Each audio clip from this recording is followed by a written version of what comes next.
출애굽기 13장.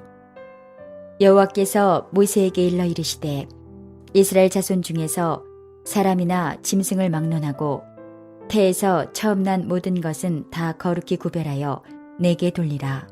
이는 내 것이라 하시니라. 모세가 백성에게 이르되 너희는 애굽 곧 종되었던 집에서 나온 그날을 기념하여 유교병을 먹지 말라. 여호와께서 그 손의 권능으로 너희를 그곳에서 인도해 내셨음이니라. 아비월 이달에 너희가 나왔으니 여호와께서 너를 인도하여 가나안 사람과 헷 사람과 아모리 사람과 히위 사람과 여부스 사람의 땅 곧 내게 주시려고 내 조상들에게 맹세하신 바 젖과 꿀이 흐르는 땅에 이르게 하시거든. 너는 이달에 이 예식을 지켜 이래 동안 무교병을 먹고 일곱째 날에는 여호와께 절기를 지키라. 이래 동안에는 무교병을 먹고 유교병을 내게 보이지 아니하게 하며 내 땅에서 누룩을 내게 보이지 아니하게 하라. 너는 그날에 내 아들에게 보여 이르기를 이 예식은 내가 애굽에서 나올 때에 여호와께서 나를 위하여 행하신 일로 말미암음이라 하고 이것으로 내 손의 기호와 내 미간의 표를 삼고 여호와의 율법이 내 입에 있게 하라. 이는 여호와께서 강하신 손으로 너를 애굽에서 인도하여 내셨음이니 해마다 절기가 되면 이 규례를 지킬지니라. 여호와께서 너와 내 조상에게 맹세하신 대로 너를 가나안 사람의 땅에 인도하시고 그 땅을 내게 주시거든. 너는 태에서 처음 난 모든 것과 내게 있는 가축의 태에서 처음 난 것을 다 구별하여 여호와께 돌리라. 수컷은 여호와의 것이니라. 나귀의 첫 새끼는 다 어린 양으로 대속할 것이요 그렇게 하지 아니하려면 그 목을 꺾을 것이며 내 아들 중 처음 난 모든 자는 대속할지니라. 후일에 내 아들이 내게 묻기를 이것이 어찌 됨이냐 하거든 너는 그에게 이르기를 여호와께서 그 손의 권능으로 우리를 애굽에서 곧 종이 되었던 집에서 인도하여 내실세.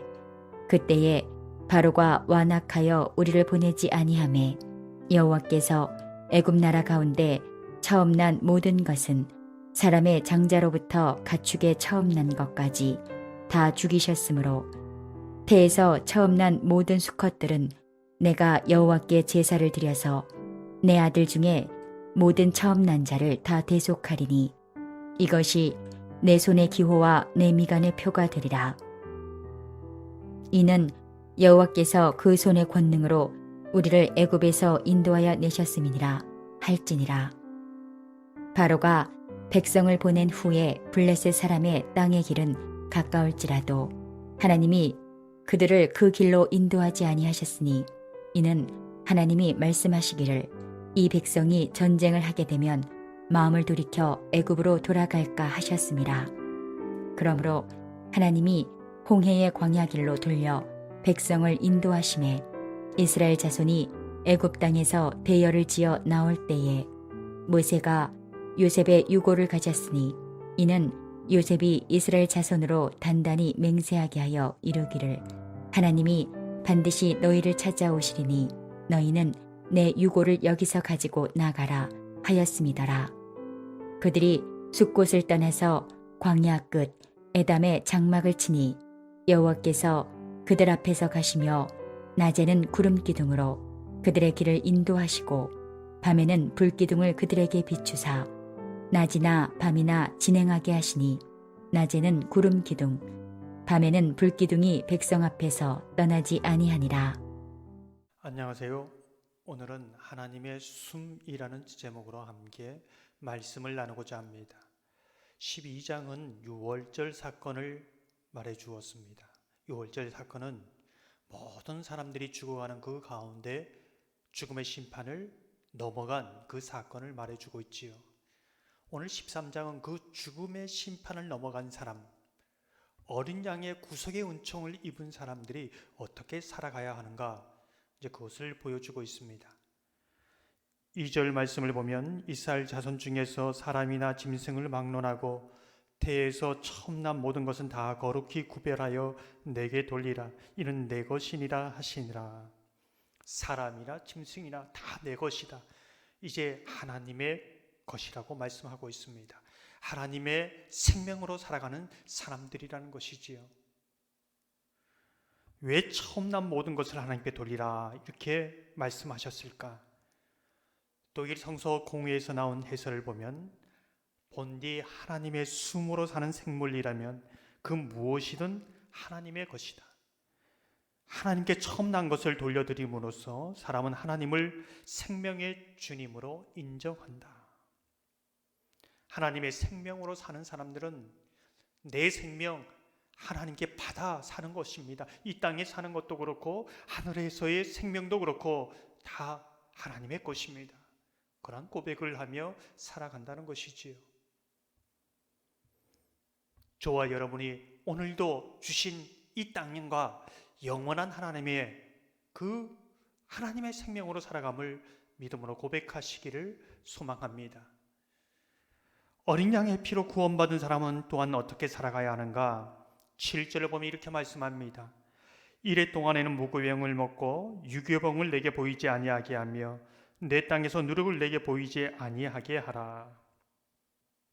어린 양의 피로 구속을 받은 사람은 무교병을 먹어야 된다. 누룩을 넣은 유교병을 먹어서는 안 된다. 무슨 뜻일까요? 신약 마태복음 16장을 보면 바리새인과 서기관들의 누룩을 조심하라 이렇게 말씀하고 있습니다. 누룩이 무엇입니까? 떡이 아니지요. 잘못된 가르침입니다. 지금으로 말하면 세상의 잘못된 가치, 이론, 철학들이지요. 세상의 가치와 이론들은 하나님의 뜻과 상반됩니다.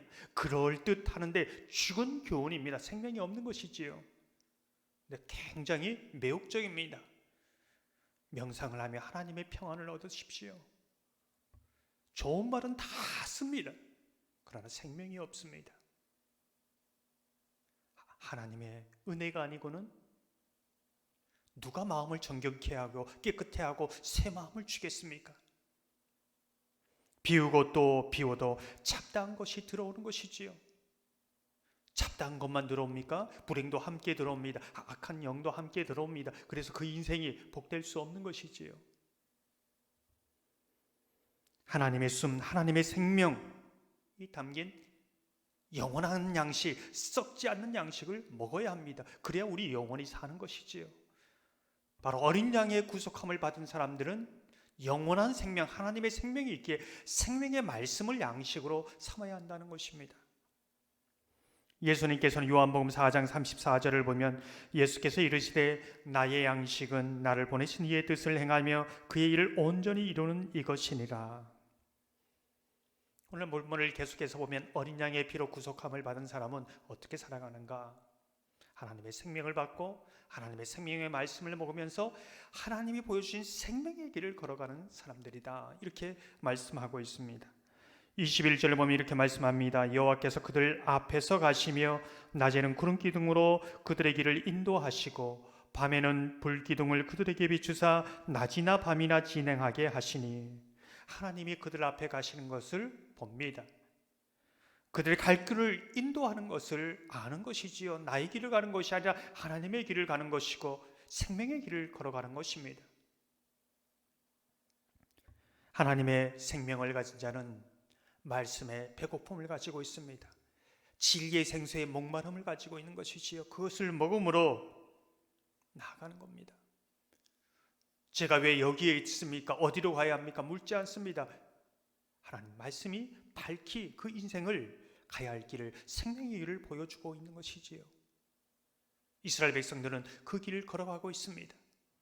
사랑하는 성도 여러분, 저와 여러분이 이 땅이나 하늘에서나 하나님의 생명을 가진 자로 생명의 말씀을 먹고 더 나아가 생명의 길을 걸어가는 복된 하나님의 사람들이 되기를 주님의 이름으로 축원합니다.